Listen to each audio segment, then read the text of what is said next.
नमस्कार, आप देख रहे हैं न्यूज़ वन इंडिया। मैं हूं आपके साथ सृष्टि पांडे। दिल्ली एनसीआर के मौसम का बदला मिजाज। दिल्ली एनसीआर का मौसम सुहाना हुआ। तेज हवा के साथ में जोरदार बरसात, बारिश के बाद में गर्मी से लोगों को निजात मिलेगी।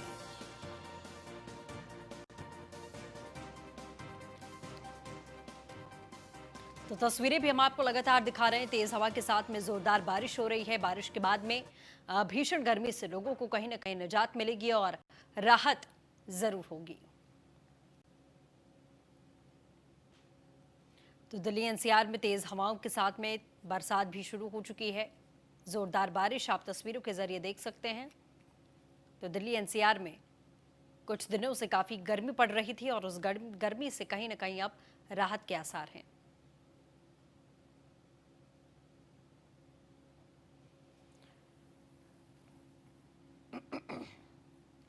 तो दिल्ली एनसीआर का मौसम बदल चुका है। अब तस्वीरों के जरिए देख सकते हैं। बारिश के बाद में गर्मी से लोगों को निजात मिलने की संभावना जरूर है। मौसम सुहाना हो चुका है। तेज हवा के साथ में यहां जोरदार बारिश हो रही है।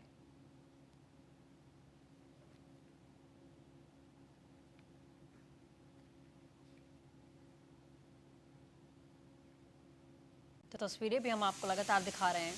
तेज हवा के साथ में बरसात की तस्वीरें हैं।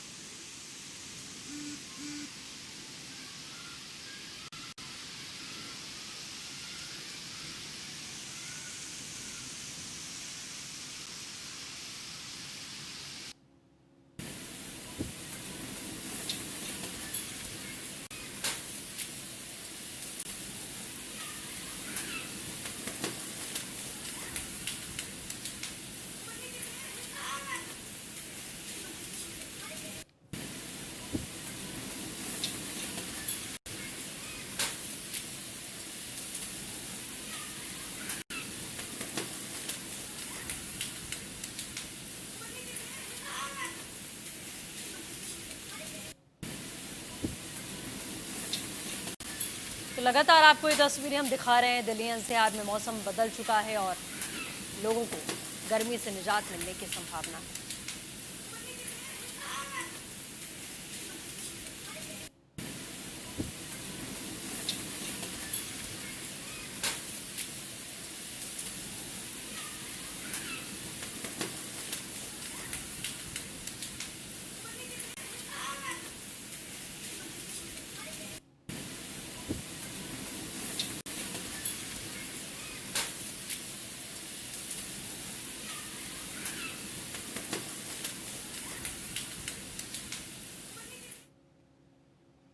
तो रायपुर से खबर है, जहां सीएम भूपेश बघेल ने कार्यों को लेकर समीक्षा बैठक की है। जिले के कलेक्टर्स के साथ में ये समीक्षा बैठक हुई है। आपको बता दें, भूपेश बघेल की अध्यक्षता में कलेक्टर्स के साथ में बैठक हुई है। जिलों के कलेक्टर से वीडियो कॉन्फ्रेंसिंग के जरिए बातचीत की गई। सीएम बोले, छत्तीसगढ़ कोरोना से लड़ाई में जरूर जीतेगा। हमें थकना नहीं है, निराश नहीं होना है। तत्परता से इस लड़ाई को हमें लड़ना होगा।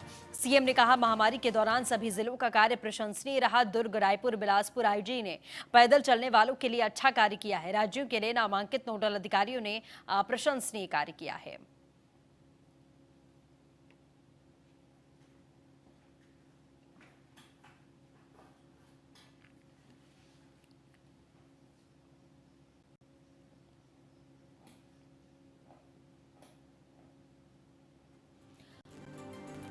तो सीएम ने किन बिंदुओं पर समीक्षा की, ये भी आपको बता दें। कोरोना महामारी नियंत्रण पर, राहत व्यवस्था और रणनीति पर यहां पर समीक्षा की गई है। लोक सेवा गारंटी अधिनियम पर बातचीत की गई है। नरवा, गरुआ, घुरवा और बाड़ी की योजनाओं पर भी समीक्षा की गई है। हाट बाजार क्लिनिक योजना पर बातचीत की गई।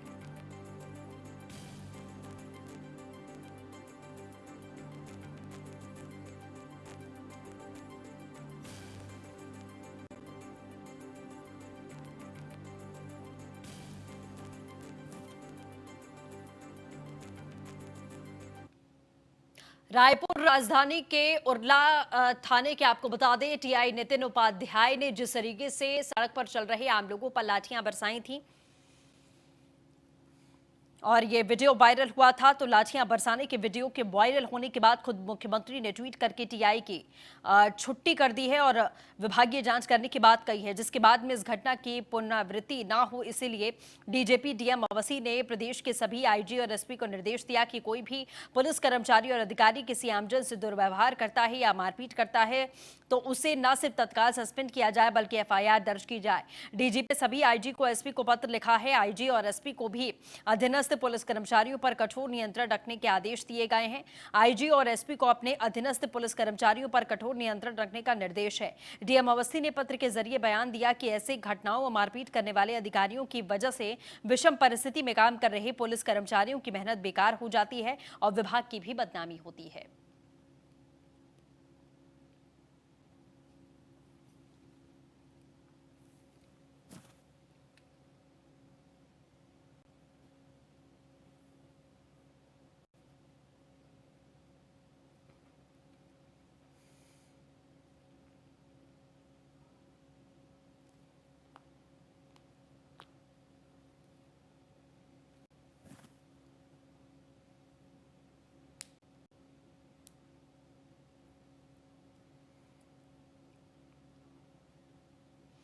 मैनपाट के ग्राम पंचायत सरभंजा में करीब प्रधानमंत्री आवास के कई परियोजनाएं आधी अधूरी हैं। आपको ये भी बता दें कि हितग्राहियों का प्रधानमंत्री आवास लगभग 1 से 1.5 सालों से अधूरा है, तो कुछ लोगों को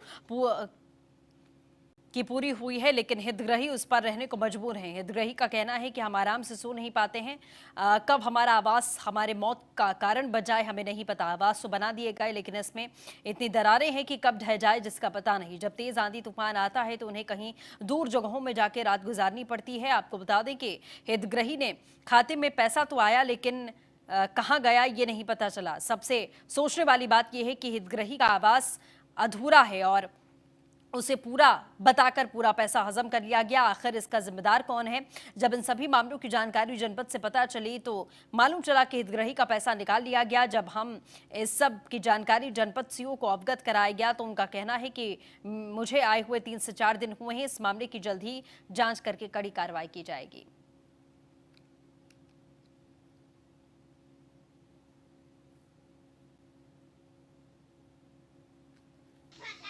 सर देखिए, कारण तो मैं क्या बताता हूँ कि देखिए एक बार मिला था मेरे को 35,000 रुपया। तो 35,000 में मैं बालू लनवाया, ईटा गिरवाया और दीवार भी खड़ा कर दिया है। सुनिए, इसके बाद में क्या बोले कि देखो तुरंत हम लोग कर देंगे बोल के एक तो मुर्गा भी ले गया। कौन ले गया? अप्पू। कौन है अप्पू? सरभंजा वाला। अच्छा, तो मैं तुरंत डाल दे रहा हूँ। दूसरा किस्त डाल दे रहा हूँ बोल के मुर्गा ले गया? मुर्गा भी ले गया। अच्छा, तो आज डालाएगा कल डालाएगा। हम लोग सोचे भैया पैसा आएगा तब ना हम लोग बनवाएंगे। तो ये सोचे हम लोग कि हाँ आज डालाएगा कल डालाएगा, क्या करेगा गरीब आदमी भाई।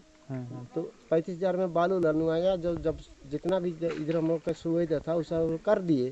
तो उसके बाद में तो कहाँ डाला भी नहीं किया। 50,000 हम लोग चेक करवा दिखे बैंक में, तो पैसे से नहीं है। तो पैसे नहीं तो क्या चीज़ हम लोग बनवाएंगे।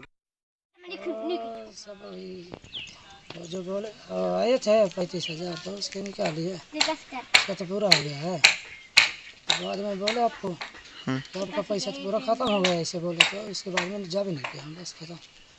तो पहला किस्त 35,000 आया था। 35 कितना आया था उसको तो नहीं याद। तो मतलब उतना का बना है। उसके बाद फिर दूसरा किस्त आया था कि नहीं? आया था। तो दूसरा किस्त में कितना निकाले? 5,000। और उसके बाद फिर जियो टेकिंग अप्पू से पूछे तो क्या बोला? तो बोले कि आपका पैसा तो पूरा खत्म हो गया ऐसे बोले। तो उनसे नहीं पूछे ऐसे कैसे खत्म हो जाएगा? मैं नहीं गया था, मेरे पापा लोग वहाँ पे था तो मुझे सुने, फिर हम लोग बोल रहे थे तो सर पैसा पूरा खत्म हो गया ऐसे बोल रहे थे, पापा बता रहे थे। सरपंच को नहीं बोले इसके बारे में? सरपंच को तो नहीं बोले हैं। कितना दिन हो गया आपके पीएम आवास जो बना है? साल भर से ऊपर हो गया, ज़्यादा हो रहा है। तो 1.5 साल लगभग, 1.5-2 साल लगभग हो गया।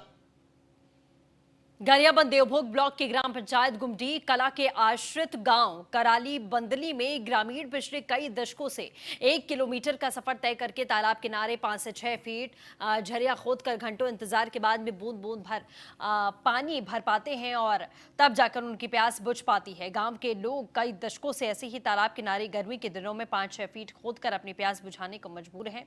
इसकी जानकारी लगातार जनप्रतिनिधियों और शासन प्रशासन को देने के बाद भी अभी तक किसी ने इसकी सुध नहीं ली।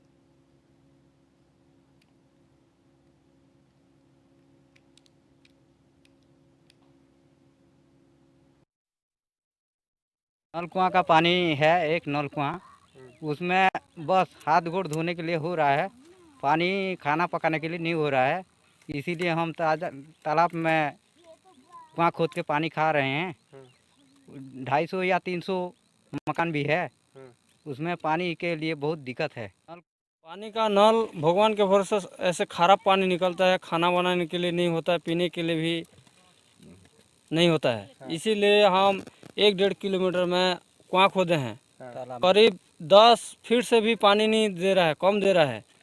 इसीलिए पानी का बहुत परेशान है। देखो ना, वहाँ के पानी के खाना बनाते हैं तालाब के पानी में, कुआं के पानी में इतना नहीं आता है।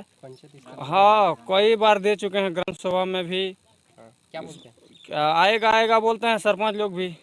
3 चुनाव हो गया, पानी का नल नहीं आ रहा है। पानी का पिला टुकिल के छाणी करी एतकी दूर आसो 2 किलोमीटर के ऐसो जे छोट छोटा बच्चा होने कांसो 2 घंटा 3 घंटा हेले गोटे गरिया पेन नहीं निकलबार। राजनांदगांव के 1 दिवसीय दौरे पर बीजेपी के राष्ट्रीय महासचिव सरोज पांडे पहुंची, जहां बीजेपी कार्यालय में केंद्र सरकार के 1 साल पूरे होने पर प्रेस वार्ता के दौरान मोदी सरकार की तारीफ की गई। साथ ही कांग्रेस पर निशाना साधा गया। निशाना साधते हुए कहा कि कांग्रेस के समय प्रधानमंत्री सिर्फ दूसरों के इशारों पर चलते थे और वोटों की राजनीति के चलते कई फैसले नजरअंदाज कर दिए गए। तो वहीं 2014 में मोदी सरकार ने कई फैसले किए हैं। 2019 में भी और कई बड़े फैसले किए गए, जैसे कि 3 तलाक, राम मंदिर का फैसला, धारा 370 हटाने जैसे मामले को सुलझाने में सफलता हासिल की गई। इसके अलावा उन्होंने कोरोना संकट से लड़ाई में सरकार के लिए किए जा रहे प्रयासों पर भी बातचीत की। भारतीय जनता पार्टी की सरकार को 1 साल का कार्यकाल बहुत सफलता के साथ सरकार ने पूरे किए। इस 1 साल में सरकार ने बहुत महत्वपूर्ण निर्णय किए और इन महत्वपूर्ण निर्णयों में नागरिकता संशोधन विधेयक, राम जन्मभूमि का मुद्दा, 370 धारा पर निर्णय और इसके साथ ही साथ जो महिलाओं के हित का विषय था, 3 तलाक का विषय भी बेहद महत्वपूर्ण रहा। सरकार ने जिस मजबूती के साथ वोटों की राजनीति ना करते हुए, तुष्टीकरण की राजनीति ना करते हुए जिस प्रकार से उन्होंने देश के हित के निर्णय किए, वो अपने आप में बेमिसाल हैं। आज इन विषयों को लेकर हम छत्तीसगढ़ में 25 लाख घरों तक पहुंचने की शुरुआत कर। एक दलित युवक की हत्या के बाद में परिजनों ने शव को थाने के सामने रखकर जोरदार हंगामा काटा। सभी पीड़ित परिवार के प्रति सांत्वना व्यक्त करते हुए पहुंचे तो पूर्व विधायक मुन्नालाल गोयल पर किसी ने हमला कर दिया, जिससे वो घायल हो गए और उनकी गाड़ी भी क्षतिग्रस्त हो गई। इस हमले में गोयल के चेहरे और पैरों में चोटें आई हैं। इसके बाद ग्वालियर के एक निजी अस्पताल में उनका इलाज किया गया। स्वस्थ होते ही उन्होंने प्रेस वार्ता करके अपने ऊपर हमले के पीछे कांग्रेस का हाथ बताया है। इस हमले पर प्रतिक्रिया देते हुए दक्षिण विधायक प्रमीण पाठक ने कहा कि कांग्रेस इस तरह की ओछी राजनीति नहीं करती है। कांग्रेस सकारात्मक और विकास की राजनीति में विश्वास रखती है। बीजेपी ने जो लोकतंत्र की हत्या करके मध्य प्रदेश में सरकार बनाई है, वो ज्यादा दिन तक टिक नहीं पाएगी।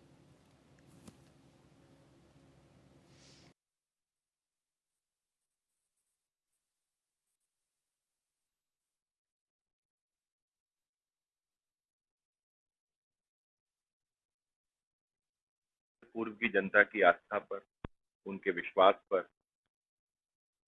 उनके सपनों पर, लोकतंत्र पर, लोकतांत्रिक व्यवस्था पर, जहां तक कांग्रेस की बात है, कांग्रेस हमेशा सकारात्मक सोच के साथ आगे बढ़ती है, विकासात्मक सोच के साथ आगे बढ़ती है। इस प्रकार का घटना, चाहे वो विधायकों के अपहरण की बात हो, चाहे लोकतंत्र की हत्या करके सरकार बनाने की बात हो, चाहे लाखों लोगों का विश्वास जीतकर उसको गिरवी रखकर अपने स्वार्थों के लिए बेचने की बात हो, ये केवल भारतीय जनता पार्टी के तथाकथित कुछ नेता ही कर सकते हैं। कांग्रेस इस प्रकार की राजनीति में कभी विश्वास नहीं। और मध्य प्रदेश में जो भारतीय जनता पार्टी की सरकार बनी है, वो जिस दिन से बनी है उसी दिन से बेहोश है, कुंभकर्णी निद्रा सो रही। जहां जहां उनको जिम्मेदारी निभानी चाहिए थी, हर मोर्चे पे वो विफल हुए। चाहे कोरोना के समय में, लॉकडाउन के समय में जनता को राशन बांटने की बात हो, तब उन्होंने गरीब के पेट का निवाला। डिडोरी के नेवसा सताल रामगुड़ा के जंगलों में हरे भरे पेड़ की अवैध कटाई की जा रही है। पेड़ों की अवैध कटाई से जहां जंगल खत्म हो रहे हैं तो वहीं पर्यावरण को भी नुकसान हो रहा है। विगत दिनों विश्व पर्यावरण दिवस पर इसीलिए मनाया गया, जिसमें हम पेड़ों की रक्षा करें और ज्यादा से ज्यादा वृक्ष लगाकर पर्यावरण को बेहतर बनाया जा सके। लेकिन जंगलों की अवैध कटाई लगातार की जा रही है, जिसमें सैकड़ों हरे भरे पेड़ नष्ट किए जा रहे हैं। विभाग की लापरवाही के चलते खुलेआम पेड़ों को नष्ट करने का खेल जारी है और जिम्मेदार विभाग के अधिकारी कार्रवाई करने की जगह हाथ पर हाथ धरे बैठे हैं। आप लोगों के माध्यम से मुझे जानकारी मिली है कि निश्चित रूप से इसका संज्ञान लेते हुए हमारे परिचित अधिकारी और जो परिचित सहायक होंगे उनसे मैं जांच करा के तो निश्चित रूप से दोषी होगा उस पर कार्रवाई करेंगे। ओवैसी की पार्टी का ऐलान कि ओवैसी की पार्टी बिहार में 32 सीटों पर चुनाव लड़ेगी। पार्टी ने समस्तीपुर में प्रेस कॉन्फ्रेंस की है। प्रेस कॉन्फ्रेंस करके चुनाव लड़ने की जानकारी दी है।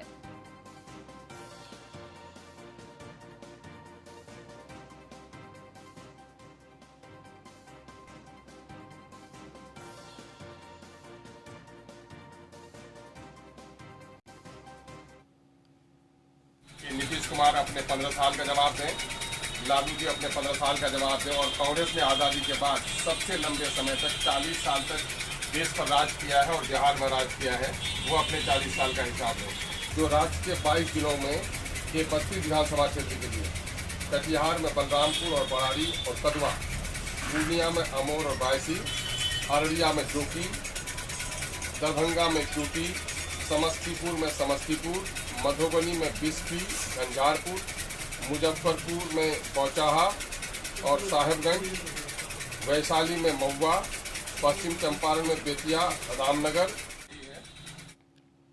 अरवल के डीएम रविशंकर चौधरी ने जिला में सेल्फी पॉइंट की शुरुआत करते हुए ये संदेश दिया है कि लोग मास्क पहनेंगे तभी काम पर जाएंगे। इसके अलावा डीएम खुद सड़कों पर उतरकर लोगों को कोरोना के प्रति जागरूक कर रहे हैं, लोगों के बीच में मास्क का वितरण कर रहे हैं। हमारे संवाददाता ने उनसे खास बातचीत की है।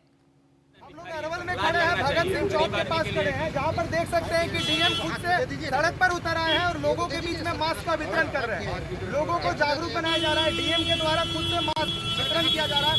सारे बड़े पदाधिकारी अरवल के मौजूद हैं। आइए बात करते हैं अरवल के। ये अरवल के भगत सिंह चौक के पास आपके द्वारा मास्क का वितरण किया जा रहा है।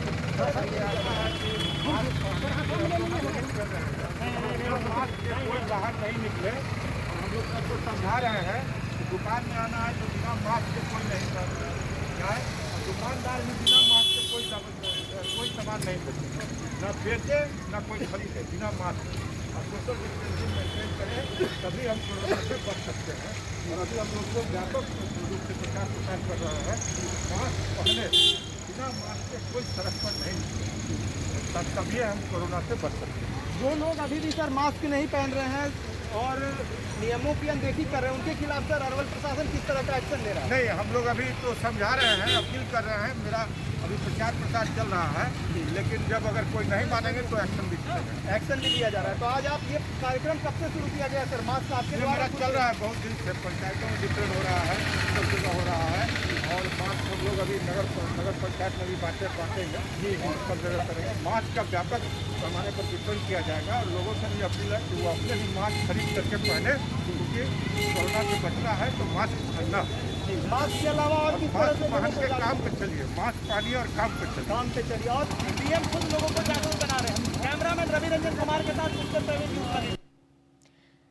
दिल्ली में कोरोना वायरस के बढ़ते मामलों के बीच में आज एक बार फिर से मुख्यमंत्री अरविंद केजरीवाल ने मीडिया से बातचीत की। अरविंद केजरीवाल ने कहा कि कल मेरा कोरोना वायरस का टेस्ट हुआ, रिपोर्ट नेगेटिव आई है। मैं पिछले 2 दिनों से कमरे में बंद था। दिल्ली में आज 31,000 कोरोना के केसेस हैं, जिनमें से 12,000 लोग ठीक हो चुके हैं। केजरीवाल ने माना है कि दिल्ली में बहुत तेजी से कोरोना वायरस फैला हुआ है। अरविंद केजरीवाल ने कहा कि दिल्ली में अभी 18,000 लोगों का इलाज जारी है, जिसमें 15,000 लोग अपने घरों में हैं। सीएम ने कहा कि आने वाले समय में दिल्ली में कोरोना बहुत तेजी से फैलने वाला है। 15 जून को 44,000 केसेस हो जाएंगे। मुख्यमंत्री ने कहा कि 31 जुलाई तक 80,000 बेड की जरूरत पड़ेगी। कोरोना को लेकर मुख्यमंत्री ने कहा कि इस लड़ाई को अब जन आंदोलन बनाना पड़ेगा। मास्क पहनना होगा, हाथ धोने होंगे, सोशल डिस्टेंसिंग करनी होगी, खुद भी पालन करना होगा और दूसरों से करवाना होगा। हमारी सरकार ने फैसला लिया था कि दिल्ली में सिर्फ दिल्ली के ही लोगों का इलाज होगा, लेकिन अब उपराज्यपाल और केंद्र सरकार के फैसले को लागू किया जाएगा। इस पर कोई लड़ाई नहीं की जाएगी। तो चुनौती बहुत बड़ी है।